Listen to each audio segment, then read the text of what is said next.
Assalamualaikum warahmatullahi wabarakatuh. Selamat pagi, salam sejahtera untuk kita semua. Ketemu lagi di channel YouTube saya. Lama banget nggak bikin video YouTube, karena memang sebenarnya video-video di channel saya bukan konten kreator gitu, bukan yang orang yang sengaja bikin konten terus diupload ke YouTube. Tapi kalau lagi ada kerjaan yang berkaitan dengan pengadaan atau penyuluhan anti korupsi atau apapun itu, ya udah upload aja sekalian gitu. Siapa tahu banyak orang yang butuh juga sharing dari saya. Tapi tentunya apa yang saya sharing belum tentu yang terbaik ya, belum tentu yang sudah sempurna. Jadi silakan teman-teman yang memang membutuhkan dipelajari dulu, di review dulu. Kalau ada yang perlu disempurnakan, silakan disempurnakan. Nah, hari ini saya mau share tentang lagi-lagi kertas kerja evaluasi. Nah, kertas kerja evaluasi konsultan, jasa konsultan non konstruksi ya. Eh, Kebetulan saya sedang melakukan tender atau seleksi ke jasa konsultan dan konstruksi, lebih tepatnya di bidang teknologi informasi. Nah, yang saya share kali ini mungkin nggak terlalu banyak ya, nggak semua bagian dari kertas kerjanya saya share. Karena kalau kita seleksi jasa konsultan itu ada tiga unsur yang kita evaluasi teknis ya, yaitu pengalaman, terus proposal teknis dan kualifikasi tenaga ahli. Nah, kalau di video ini saya cuma mau sharing tentang kertas kerja di bagian proposal teknisnya. Oh ya, sebelum itu mungkin saya mau tunjukkan dulu dokumen kualifikasinya ya, dokumen kualifikasi yang pernah yang sudah saya susun. Sebentar saya cari dulu ya. Um, oke.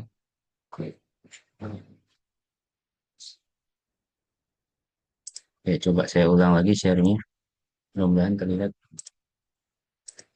Ya, mudah-mudahan sudah terlihat di layar. Uh, jadi ini kertas LKE-nya, lembar kriteria evaluasi yang ada di dokumen seleksi. Kebetulan ada addendum karena berkali-kali disempurnakan gitu ya supaya penilaiannya itu objektif dan sesuai dengan kebutuhan user. User maunya konsultan yang kayak gimana gitu ya. Nah, kita coba menangkap kebutuhan user itu. Nah, di unsur proposal teknis ya. Yang pertama sekali kalau di model dokumen pemilihan itu akan ada sub unsur pemahaman atas lingkup pekerjaan yang tercantum dalam KK. Nah, kebetulan pekerjaan yang sedang saya laksanakan ini adalah pekerjaan penyusunan dokumen tata kelola TIK atau IT governance ya. Nah, di sini gimana Pokja saya mencoba menilai sub unsur ini, pemahaman atas lingkup pekerjaan yang tercantum dalam KK. Nah, kalau di modelnya pasti sudah ada template seperti ini ya. Kriterianya sangat baik dengan diberi nilai 100 dan seterusnya sampai ke tidak paham diberi nilai 0. Ini kan belum ada penjelasan sangat baik itu seperti apa. Nah, seharusnya Pokja itu idealnya memang membuat kriteria lebih detail ya. Yang termasuk sangat baik itu bagaimana. Nah, di sini Pokja saya coba buat. Sangat baik itu memiliki pemahaman terhadap tata kelola TIK di Jenahu ini ininya ya, strukturnya yang existing dan memberikan masukan konstruktif demi terselenggaranya tata kelola TIK di Jenahu yang efisien dan efektif. Jadi memang peserta seleksi itu diminta membaca benar-benar baik-baik ya KAK-nya supaya dia tahu sebenarnya masalahnya apa sih di tata kelola TIK di Jenahu dan bisa memberikan masukan konstruktif gitu ya. Di sini ada keywordnya yang lebih ditekankan adalah yang efisien dan efektif karena isunya sekarang kan lagi efisiensi nih ya. Oke lah, ini pengadaan mungkin sudah melalui tahapan-tahapan perencanaan, tahapan review oleh APIP gitu ya, tapi tidak ada salahnya pelaku usaha atau peserta seleksi ini ikut andil ya dalam menilai harusnya yang efisien tuh bagaimana sih menyusun dokumen tata kelola TIK di pemerintah gitu. Atau jangan-jangan bisa swaklola gitu. Atau jangan-jangan bisa nyusun sendiri gitu. Dan mereka memposisikan diri itu sebagai apa? Sebagai penyusunnya, penyusun dokumen tata kelola TI-nya, atau sebagai apa nih? Sebagai hanya konsultan saja. Nah, di sini diminta si konsultannya untuk membuat itu, ya, membuat tanggapan terhadap itu. dan seterusnya sampai ke baik, cukup baik, kurang, atau tidak paham. Di di di level baik itu dia hanya memberikan masukan konstruktif demi terselenggaranya tata kelola TIK yang di Jenahu yang efisien dan efektif. Ya, jadi eh, dia tidak tahu kondisi existing di Jenahu. Nah, ini sangat baik dan baik ini eh, yang membedakan adalah kalau sangat baik si peserta tendernya ini tahu kondisi existingnya di Jenahu. Nah, ini apa ya? Kami kasih kayak kayak apa istilahnya privilege ya atau kelebihan lah kelebihan bagi mereka yang sudah pernah berpengalaman menyusun tata kelola di Jenahu karena di Jenahu ini udah tahun-tahun sebelumnya udah nyusun tata kelola nih ya kan periode sebelumnya udah tahu nyusun tata kelola tentunya yang sudah pernah nyusun tata kelolanya di TI di Jenahu itu udah lebih tahu kondisinya Ahu gimana. Nah kalau dia udah pernah dia dapat nilai lebih gitu. Nah plus cuman memang ambang batasnya itu 3,75 ya dari bobot 5%. Artinya dia sudah memberikan masukan konstruktif saja tanpa dia tahu sebenarnya kondisi yang sebenarnya di AHU itu bagaimana itu sudah lulus, sudah baik gitu ya. Ya, ini kelebihan saja ya bagi mereka yang eh, sudah pernah apa namanya tahu kondisi di Jenahu yang sebenarnya. Dan di Jenau ini lumayan banyak ya konsultannya yang bekerja sama. Jadi ini kita bukan mengapa membuka atau mengarahkan ke satu penyedia aja, enggak banyak banyak dan mereka bisa saling berkompetisi. Terus di level cukup baik itu memberikan masukan konstruktif demi terselenggaranya tata kelola di Jenahu, tapi nggak ada keyword efisien dan efektif. Jadi cuman baca kata, oh ada pagunya sekian ya, ada HPS sekian, oke kita kerja gitu. Mereka nggak ngasih masukan yang konstruktif terhadap efisiensi. Nah, yang kurang itu biasanya dan sering terjadi hanya ngetik ulang isi kakak. Ini pasti teman-teman yang sering jadi Pokja jasa konsultansi sering ngalamin. Kok tanggapan terhadap kakaknya ya kopas isi kakak ya itu sebaiknya sih jangan dikasih nilai tinggi-tinggi ya kalau cuma kopas. Nah, kalau tidak paham ya memang tidak ada tanggapan ya, nol aja gitu, kosong aja. Oke, kita lanjut. Itu tadi sub unsur pertama. Di sub unsur kedua di kualitas metodologi, kualitas metodologi itu menggambarkan ketepatan analisa yang disampaikan dan langkah pemecahan masalah yang diusulkan, kemudian inovasi dan dukungan data. Kriteria penilaiannya ada sangat baik, ada baik ya sama ya. Kita nggak ngerubah ininya ya, kita nggak ngerubah gradingnya. Nah, tapi kita hanya menambahkan lagi-lagi apa namanya penjelasan dari kriteria sangat baik itu seperti apa, baik itu seperti apa. Nah, di sini Pokja saya itu merumuskan misalkan kita fokus ke sangat baik aja ya, nggak usah yang lain karena kelamaan. Di sangat baik, kualitas metodologi yang dianggap sangat baik oleh Pokja saya adalah nantinya mampu mengidentifikasi masalah tata kelola TIK yang saat ini dihadapi oleh Dijenahu. Ya. Terus harus menyampaikan langkah pemecahan masalah dilengkapi dengan metodologi dan data yang sesuai. Menyampaikan alasan pemilihan metodologi dan langkah pemecahan masalah yang merupakan inovasi yang belum pernah dilakukan di proyek lain. Nah, ini kriteria sangat baik. Nah, baiknya gimana? Baiknya berarti tinggal kurangin aja satu. Misalkan yang D ini nggak ada di baik. Terus nanti yang cukup baik di C nggak ada. Ya, terus dikurang atau ya udah dikurang tuh makin lama makin sedikit, makin lama makin nggak ada.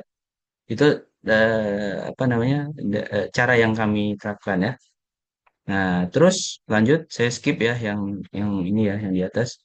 Program kerja, jadwal penugasan. Kalau ini nggak terlalu rumit, nggak kayak metodologi. Kita cuma menilai program kerjanya ada nggak jadwal kerja, tapi harus sesuai metodologi. Ya kalau program tapi nggak sesuai metodologi ya nggak akan dapat nilai gitu ya. Kriteria sangat baiknya menyampaikan program, jadwal, ya baik jadwal penugasan personel atau jangka waktu sesuai dengan metodologi dan mengedepankan lagi-lagi prinsip efisiensi. Ini kriteria sangat baiknya. Ya. Tapi kalau baiknya baik, yang kriteria baik itu efisiensinya hilang. Lagi-lagi ya, kalau kita butuh konsultan tuh yang ngasih solusi, bukan yang cuman disuruh kerja gitu ya. Kalau kerja sekedar kerja kerbau juga kerja gitu kan. Nah, kita kan manusia ya. Kita harus ngasih solusi yang efektif, efisien gitu. Lagi di uraian tugas sama grading penilaiannya masih sama, cuma kami hilangkan di grade cukup baik ya. Jadi sangat baik, baik langsung kurang. Karena kalau menurut kami di subunsur C dan D ini ya, program kerja dan uraian tugas itu kriteria cukup baik itu sangat tipis gitu bedanya sama baik. Ya, jadi mendingan dihilangkan aja daripada kita pusing menentukan kriteria kan. Nah, di sangat baiknya, uraian tugas itu seperti apa? Yaitu menyampaikan uraian tugas untuk setiap personil, struktur organisasi yang menggambarkan keterkaitan dengan tim PPK. Jadi struktur organisasinya bukan struktur organisasi dia doang, dia harus menggambarkan siapa yang nanti berhubungan sama PPK-nya. Kan project leadernya sebenarnya PPK gitu kan, PPK dari sisi pemerintahnya ya, itu, ya itu harus kelihatan gitu. Nah, kemudian kalau baiknya bagaimana? Ya baiknya hilang nih keterkaitan dari dengan tim BPK-nya hilang. Itu itu baik ya. Jadi hanya menyampaikan struktur organisasi dia aja gitu. Begitu terus sampai ke cukup kurang dan sangat kurang itu ada levelingnya, ada gradingnya. Nah, kita lah sekarang beralih ke kertas kerja. Oke, di kertas, sorry saya buka dulu filenya. Ya, kertas kerja yang kami buat itu menggunakan Google Sheet. Ya, jadi kenapa pakai Google Sheet? Pertama gratis, terus bisa diakses oleh siapa aja. Siapa aja dalam hal ini anggota Pokja ya, anggota Pokja pemilihan. Dan itu apa namanya bisa saling cross check teman-teman bagi yang baru pertama kali ngerjain jasa konsultan juga bisa belajar dari temennya di sheet lainnya. Jangan nanti satu sheet ini, sheet KKE satu misalkan itu hanya untuk satu perusahaan atau satu peserta. Nanti perusahaan berikutnya akan di sheet yang berbeda. Nah, teman-teman yang baru pengerja jasa konsultan bisa ngopi nih dari sheet lainnya yang teman-teman yang udah duluan gitu, udah bisa belajar dan bisa saling cross check, bisa saling evaluasi gitu. Oke, ini kertas kerjanya. Kertas kerjanya kita buat seperti ini. Ya, kan proposal teknis tadi pertama ada subunsur pemahaman atas lingkup yang tercantum dalam KK. Nah, kriteria-kriteria yang sangat baik, baik apa namanya cukup gitu ya, kita masukin di sini. Kami masukkan di sini. Ya, ini sebenarnya penyajiannya bebas, cuman cara kami seperti ini ya. Misalkan yang di sangat baik adalah memiliki pemahaman terhadap tata kelola TIK di Yahoo existing ya, bla bla bla bla sampai ke efisien dan efektif. Kalau tanggapan dia itu ternyata memenuhi kriteria ini, maka di kolom ya ini, kolom ya akan diisi ya, gitu ya. Kalau misalkan ternyata dia adanya di bawah hanya mengisi ulang isi kata, maka ditulis di sini. Dan ini ya hanya salah satu ya. Kalau ini hanya salah satu di sini. Ya tidak mungkin ada dua dua ya di sini ya. Terus di sini dijelaskan terdapat di proposal di bagian mana. Ya contohnya saya balik ya. Misalkan tadi di efisien efektif dijelaskan di halaman berapa, di bagian apa, mungkin di bab satu halaman satu gitu. Jadi nanti siapapun yang mengaudit gitu, oh jelas, oh ini benar, pokoknya membaca. Ini. Nah di sini langsung ada nilainya di sisi kanan ya. Sorry saya kecilin. Ya, di sisi kanan ada nilainya. Kalau dia sangat baik kan berarti 100 gitu ya. Kalau dia di sini kan berarti 75 bawahnya. Tuh langsung muncul ya. Pakai rumus Excel sama ya. Yang if gitu ya. Nah teman-teman nanti mungkin bisa saya share linknya dan bisa pelajari. Seperti itu di unsur pemahaman atau subunsur pemahaman atas lingkup kerja yang tercantum dalam kata. Yang di unsur kedua, kualitas metodologi itu beda. Ya, beda. Kalau tadi kan dia salah satu di sini ya. Salah satu yang diisi ya di kolom ini nih hanya salah satu aja. Mau di ya di baris pertama atau di baris kedua dan selanjutnya. Tapi kalau di kualitas metodologi, dia sifatnya komplementer. Jadi, misalkan kriteria kualitas metodologi yang sangat baik itu adalah pertama mampu mengidentifikasi masalah atau TIK, yang kedua menyampaikan langkah penyelesaian masalah, yang ketiga menyampaikan alasan pemilihan metodologi, Dan yang selanjutnya langkah pemecahan masalah. Kalau semuanya ada, maka nilainya akan 100. Coba hilang satu saja. Dia akan jadi nilainya dari 75. Ya. Itu berarti kriteria baik. Kalau dia hilang lagi di sini alasan, maka nilainya jadi 50 atau cukup baik ya. Cukup baik ya betul, cukup baik. Terus kalau hilang lagi yang atas, nilainya jadi kurang atau 25. Kalau hilang semua ya nol. Oke, gitu ya. Sekarang gimana kalau saya fokus, saya balikin lagi ya. Gimana kalau hilangnya di sini? Hilangnya di sini karena dia bobotnya tadi besar ya. Saya balikin lagi. Poinnya untuk unsur yang pertama ini, sub unsur apa sorry, eh, aspek pertama ya mampu mengidentifikasi itu poinnya 4. Jadi ini makin ke bawah makin kecil ya. 4, 3, 2, 1. Kalau ini hilang, maka dia akan sangat kurang ya karena tidak ada ini ya yang utamanya. Kalau yang ini yang hilang sama bahkan tidak nol gitu harusnya. Ini rumusnya harus diperbaiki ya. Nah, kalau apa namanya? Alasannya hilang saja misalkan.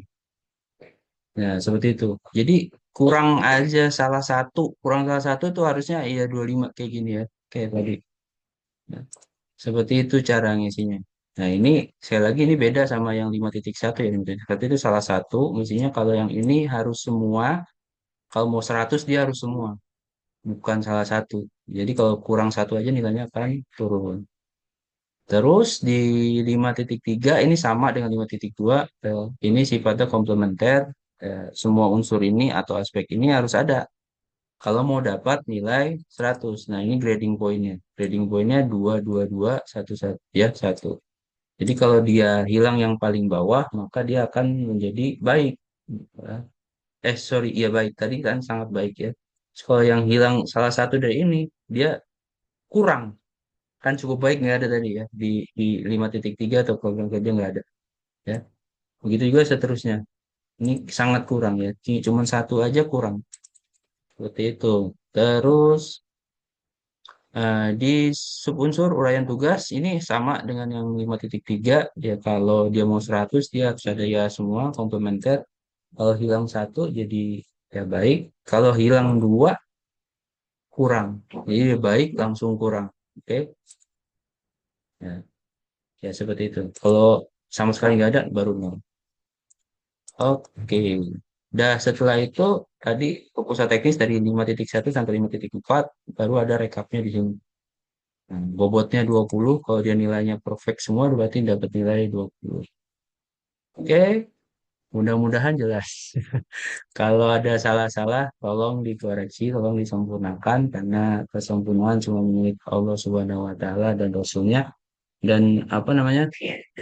eh Sharing ini saya lakukan setelah dokumen seleksinya juga ditayangkan di SPSE ya. Jadi ini bukan apa informasi colongan gitu yang disampaikan sebelum dokumen seleksi sebarkan dan informasi tadi semua itu ada di dokumen seleksi. Jadi tidak ada niat untuk mengarahkan pemenang ke penyedia tertentu atau ke eh, pihak-pihak tertentu. Mudah-mudahan bermanfaat buat teman-teman. Ketemu lagi, sampai ketemu lagi di video berikutnya. Assalamualaikum warahmatullahi wabarakatuh.